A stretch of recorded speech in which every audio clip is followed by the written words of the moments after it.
Matrudevo Bhava, Pitrudevo Bhava, Acharya Devo Bhava. Hello my dear students and parents. I am Marish Reddy, master trainer and mentor to IIT NEET episode students. Today's session వచ్చేసి JEE Mains 2026 జనవరి session category వైజ్గా cut offs ఎలా ఉండబోతున్నాయి, marks పరంగా, percentile పరంగా, మినిమంగా ఏదో ఒక ఎన్ఐటీలో ఏదో ఒక ట్రిపుల్ ఐటీలో సీట్ రావాలంటే మార్క్స్ ఎన్ని ఉండాలి, ఆ తర్వాత ఎన్ని సీట్స్ ఉంటాయి కేటగిరీ వైజ్గా, ఈ ఇయర్ ఎన్ని సీట్స్ ఉండబోతున్నాయి అనేది ఎక్స్ప్లెయిన్ చేసే ప్రయత్నం చేస్తాను. ఇది prediction, compare with last year data, తర్వాత ఈ ఇయర్ స్టూడెంట్స్ యొక్క పర్ఫార్మెన్స్, పేపర్ యొక్క టఫ్నెస్ అండ్ ఈ ఎక్స్పీరియన్స్ అంతా యూజ్ చేసి నేను ఇవ్వబోతున్నాను. చూద్దాం, మనకు కట్ ఆఫ్స్ అనేవి, క్లియర్ కట్ ఆఫ్స్ అనేవి ఏప్రిల్ సెషన్ తర్వాత ర్యాంక్ విత్ కట్ ఆఫ్స్ ఇస్తారు. ఇప్పుడు జనవరి సెషన్ రిజల్ట్ మాత్రం ఓన్లీ పర్సంటైల్ ఇస్తారు, అంతే పర్సంటైల్ మాత్రమే ఇస్తారు. సో కట్ ఆఫ్స్ కానీ ర్యాంక్స్ కానీ మనకు ఏప్రిల్ తర్వాత ఉంటుంది. అంతవరకు కొద్దిమంది స్టూడెంట్స్కి ఐడియా ఉండడానికి, కొద్దిమంది పేరెంట్ ఎలా ఉన్నారు అంటే, సార్ మా అబ్బాయికి 40 మార్క్సే వచ్చాయి, జనరల్ సీట్ వస్తుందా సార్, ఓప్స్ పెట్టుకోవచ్చా, ఇలా అనమాట. సో 50 మార్క్సే వచ్చాయి, మా అబ్బాయికి 120 మార్క్స్ వచ్చాయి, సో వస్తున్నాయి కీ చూసుకుంటుంటే, సో టాప్ కాలేజీలు వస్తుందా అని ఇలా కొద్దిమంది కన్ఫ్యూజ్ అయ్యి మిస్లీడ్ అవుతున్నారు. అందుకని నేను ఇది ఇచ్చే ప్రయత్నం చేస్తున్నాను. సో లాస్ట్ వరకు చూడండి my dear students and parents. So ఇక్కడ సేఫ్ స్కోర్ కట్ ఆఫ్స్ వైజ్గా కేటగిరీ వైజ్ చేస్తున్నాం. కేటగిరీ వైజ్గా ఎన్ని మార్క్స్ ఉండాలి, general, EWS, OBC, SC, ST, PWD. చాలామంది మెసేజ్ కూడా చేశారు. Due to classes hectic schedule వల్ల నేను కొన్ని రిప్లై ఇవ్వలేకపోయాను. సో ఈ వీడియో ద్వారా మీ డౌట్స్ క్లారిఫై అవుతాయని అనుకుంటున్నాను. మళ్ళీ మీకు ఏమైనా డౌట్స్ వచ్చినా మెసేజ్ చేయండి, కామెంట్ చేయండి. సో ఇక్కడ వచ్చేసరికి క్యాస్ట్ వైజ్గా నేనేం చెప్తున్నా అంటే, expected cut off marks first నేను మార్క్స్ పరంగా చెప్తాను. ఈ మార్క్స్ పరంగా చెప్తా. ఓసీ జనరల్, ఓసీ అంటే సపరేట్గా రిజర్వేషన్ లేని వాళ్ళు కాదు, కొన్నిసార్లు ఓబీసీ వాళ్ళు కూడా ఓసీ జనరల్లో సీట్ తెచ్చుకుంటారు అనమాట. మంచి ర్యాంక్ ఉందనుకోండి, ఆ అబ్బాయిని ఓపెన్లోనే సీట్ ఇచ్చేస్తారు. సరే, ఫైనల్గా కేటగిరీ వైజ్గా చెప్తా చూడండి. ఓసీ జనరల్, ఓసీ వాళ్ళకి 95+ మార్క్స్ వచ్చాయి అనుకోండి, ఇక సేఫ్, ఇక 100% క్వాలిఫై అవుతారు. ఇక 95, అదేంటి సార్ 95 చెప్తున్నారు, 90 మార్క్స్ మా అబ్బాయికి 90 వస్తున్నాయి కదా, అంటే క్వాలిఫై కాడా, 88 వస్తే క్వాలిఫై కారా అంటే అవ్వచ్చు, పాసిబిలిటీ ఉంది. కానీ 95 వస్తే మాత్రం 100% ఇక qualify, no doubt. Okay, paper toughness, last year data ఇవన్నీ తీసుకుంటే 95+ మార్క్స్ వస్తే మాత్రం ఖచ్చితంగా క్వాలిఫై అవుతారు. కట్ ఆఫ్, ఇది కట్ ఆఫ్. ఈడబ్ల్యూఎస్కి 88+ మార్క్స్ వచ్చాయంటే సేఫెస్ట్ ఇక కట్ ఆఫ్ క్వాలిఫై అవుతారు. ఓబీసీ వాళ్ళకి 85+ మార్క్స్, ఇది మార్క్స్ పరంగా చెప్తున్నా. ఎస్సీ వాళ్ళకి 60+, ఎస్సీ 60+ మార్క్స్, ఎస్టీ వాళ్ళకు 50+ మార్క్స్.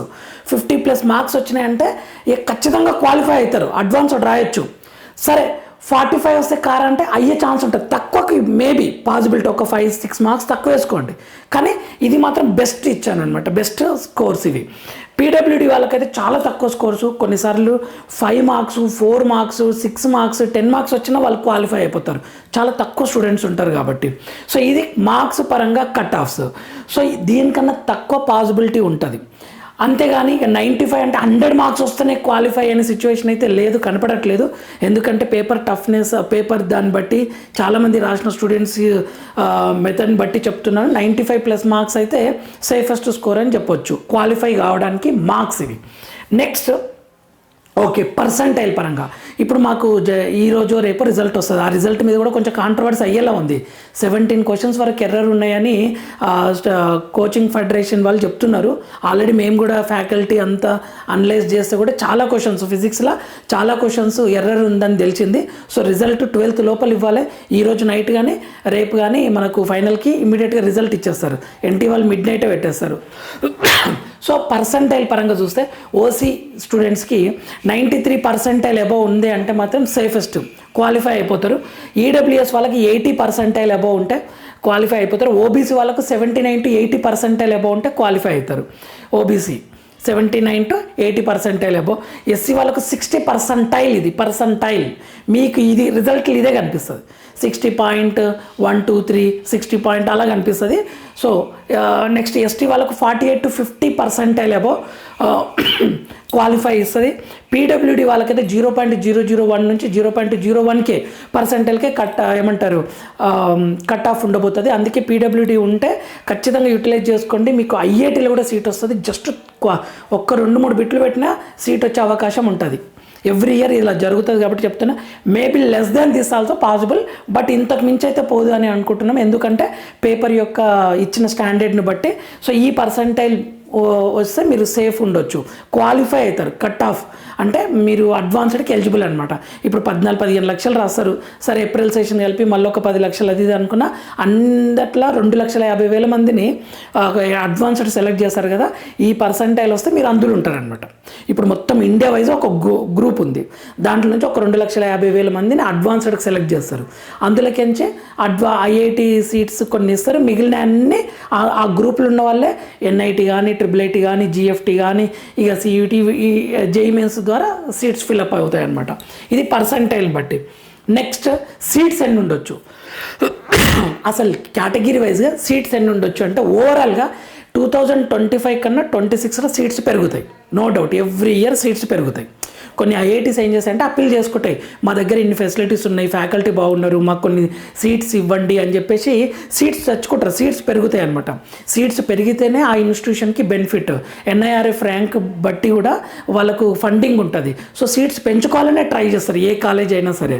ఎందుకంటే సీట్స్ స్టూడెంట్స్ ఎక్కువ ఉంటే ఫండింగ్ ఎక్కువ ఉంటుంది, ఫెసిలిటీస్, దాని యొక్క గ్రోత్, రిజల్ట్ చాలా బాగుంటుంది. సో ఓసీకి ఓవరాల్గా మనకు జేఈ మెయిన్స్, జోసాలా, IIT, NIT, triple IT, GFTI కదా, గవర్నమెంట్ ఫండెడ్ ఇన్స్టిట్యూషన్స్ ఉంటాయి కదా, వీటన్నిటిలా ఎక్కువ ఉంటాయి. ఈసారి లాస్ట్ ఇయర్ 62,800 అలా ఉన్నాయి, 63,000 వరకు ఉండొచ్చు 2026లో. సీట్స్ పెరుగుతాయి కాబట్టి.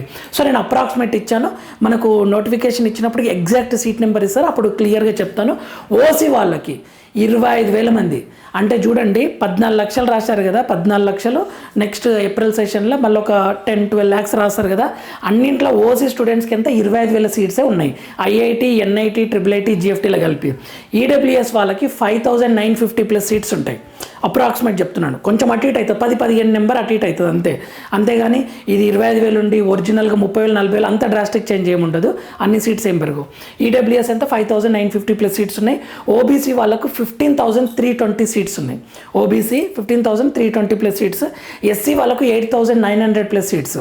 అన్ని లక్షల మంది రాస్తే ఎస్సీ స్టూడెంట్స్కి ఇంతే నాసారంటే అంతే, సీట్స్ చాలా తక్కువ ఉంటాయి. ఎస్టీ వాళ్ళకి 4,980+ సీట్స్ ఉంటాయి. ఇంకా పీడబ్ల్యూడీ ఏమో ప్రతి కేటగిరీలో 5% చేసుకోండి, ప్రతి కేటగిరీలో 5% సీట్స్ ఉంటాయి అనమాట. అసలు పీడబ్ల్యూడీ స్టూడెంట్స్ లేకపోతే ఎలా చేస్తారు అని అంటే దానికి వాళ్ళకి రైట్స్ ఉంటాయి అనమాట. వాళ్ళని కొద్దిమంది జనరల్ స్టూడెంట్స్ని కూడా పీడబ్ల్యూడీలో ఫిల్ చేసి వస్తుంటారు, అదేం ప్రాబ్లం ఉండదు. అది కౌన్సిలింగ్లో చెప్తాను నేను మీకు క్లియర్గా. సో ఇవ్వండి అంటే ఇది ఎందుకు ఎక్స్ప్లెయిన్ చేస్తున్నా అంటే పేరెంట్స్ కానీ స్టూడెంట్స్ కానీ ప్రాక్టికల్గా ఆలోచిస్తారు. ఇప్పుడు అరే మా అబ్బాయికి జనరల్ ఉన్నాడు, మా అబ్బాయికి 30 మార్కులే వచ్చినాయి, ఇప్పుడు మళ్ళీ జేఈ మెయిన్స్ ఏప్రిల్ కోసం టైం కేటాయించాలా, లేకపోతే వెబ్సైట్ మీద ఫోకస్ పెట్టాలా అనేది ఒక క్లారిటీ వస్తుంది. అంత హై లెవెల్ కాంపిటీషన్ ఉంది, ఎందుకు వచ్చిన రిస్క్, వెబ్సైట్ మీద కాన్సన్ట్రేషన్ చేయి, సిఈటి మీద కాన్సన్ట్రేట్, ఇలా డిఫరెంట్ కొంచెం మీ మైండ్ సెటిల్ అవుతుంది my dear students and parents. అందుకని చెప్తున్నాను, ఇది ప్రాక్టికల్గా ఆలోచించండి. ఆల్రెడీ 2 years చాలా వర్క్ చేశారు, కొన్నిసార్లు ఫెయిల్ కావచ్చు, మీకు ఏప్రిల్ సెషన్ మళ్ళీ ఉంది. సో ప్రాక్టికల్గా ఆలోచించి వర్క్ చేయండి, ఇన్నోవేటివ్గా, తెలివిగా, స్మార్ట్గా వర్క్ చేయండి, మీరు మంచి కాలేజ్లో ఉంటుంది. సో మెనీ కాలేజెస్ ఉంటాయి బీటెక్ చేయడానికి. నవేడేస్ ఏ కాలేజీలో చేసినా మీ దగ్గర స్కిల్ ఉంటే ఎక్సలెంట్ జాబ్ ఉంటుంది. సో ఇంకా కొన్ని పాయింట్స్ చెప్తాను ఇక్కడ. Seat purpose, sir safest score for seat purpose ఎంత అంటే ఓసీ వాళ్ళకి 158+ ఉంటే సేఫ్గా సీట్ వస్తుంది అనమాట. ఏదో ఒక దాంట్లో సీట్ వస్తుంది. ఐఐటి కాదు, ఓన్లీ జోసా ద్వారా చెప్తున్నా. ఏదో ఒక దాంట్లో సీట్ వస్తుంది 150+ ఉన్నా, ఒక్కొక్కసారి తక్కువ ఉన్నా, కానీ 158 అంటే మంచి స్కోర్. అది ఈడబ్ల్యూఎస్ ఉంటే 152+ వరకు ఏదో ఒక దాంట్లో సీట్ వస్తుంది, ఏదో ఒక బ్రాంచ్. నేను కంప్యూటర్ సైన్సే అనట్లేదు. నెక్స్ట్ ఓబీసీ వాళ్ళకి 150+ మార్క్స్, ఇది మార్క్స్. ఎస్సీ వాళ్ళకి 100+ మార్క్స్ ఉందంటే ఖచ్చితంగా ఏదో ఒక దాంట్లో సీట్ వస్తుంది. ఎస్టీ వాళ్ళకి 85+ మార్క్స్ ఉన్న ఏదో ఒక దాంట్లో సీట్ వస్తుంది. ఈ పీడబ్ల్యూడీకి అయితే చెప్పాను కదా, నాకు తెలిసి చాలా తక్కువ స్కోర్ ఉన్న పీడబ్ల్యూడీ స్టూడెంట్స్కి సీట్ వస్తుంది. సో ఇది మార్క్స్ పరంగా ఏదో ఒక బ్రాంచ్, నేను కంప్యూటర్ సైన్సే అనట్లేదు అనమాట. ఈ మార్క్స్ పెరుగుతున్న కొద్దీ మీకు కంప్యూటర్ సైన్స్ టాప్ కాలేజీలో వస్తుంది. ఇది మార్క్స్ పరంగా సీట్ పర్పస్ ఇచ్చాను. ఓకే, నెక్స్ట్ వచ్చేసి ఇక్కడ క్వాలిఫై అయితే లాభం ఏంటి సార్ అంటే, మీరు ఈ 14-20 లక్షల గ్రూప్ నుంచి 2,50,000 మందిలో పడతారనమాట. అయితే ఎలిజిబుల్ ఫర్ ఐఐటి ఎగ్జామ్ రాయడానికి అయితే కొద్దిసార్లు మిరాకిల్స్ జరిగితే 1-2% కొద్దిమంది కేటగిరీ స్టూడెంట్స్ జస్ట్ క్వాలిఫై అయ్యి ఐఐటి ఎగ్జామ్ రాస్తారు. అక్కడ సబ్జెక్ట్ వైజ్ క్వాలిఫై ఉంటుంది. అక్కడ వచ్చిన తక్కువ మార్క్స్ కూడా ఐఐటి సీట్ వచ్చిందనమాట. ఎవ్రీ ఇయర్ జరుగుతుంది ఇది. అంటే వాళ్ళకి జేఈ మెయిన్స్ చాలా తక్కువ స్కోరే ఉంటుంది, ఐఐటీలో కూడా తక్కువ స్కోరే ఉంటుంది. కానీ వాళ్ళు 3 క్వాలిఫై అయిపోయేసరికి కాంపిటీషన్ కేటగిరీలో తక్కువ ఉండేసరికి వాళ్ళకి సీట్ వచ్చేసింది అనమాట. సో అటువంటి మిరాకిల్స్ జరుగుతుంది. సో గివ్ అప్ ఇవ్వకండి. కొద్దిమంది స్టూడెంట్స్ అసలు ఐఐటి అడ్వాన్స్డ్ అప్లై చేయరు, ఎందుకు ఎట్లాగూ రాదు కదా అని. అలా డిసైడ్ చేయకండి my dear students and parents. Me potential ఏంటో మీకు తెలియదు. మీరు ఆ ఎగ్జామ్లో ఎంట్రన్స్ ఎగ్జామ్ ఇది. సో మీరు ఆ టైంలో మీరు క్లిక్ అయ్యారంటే మీరు సక్సెస్ జోన్లో ఉంటారనమాట. నెక్స్ట్ జనవరిలో 20-30% వచ్చిన స్టూడెంట్స్కి ఏప్రిల్లో 97-98% వచ్చిన సందర్భాలు ఉన్నాయి. నా స్టూడెంట్స్ వెరీ క్లియర్గా 2-5% మిరాకిల్స్ జరుగుతాయి.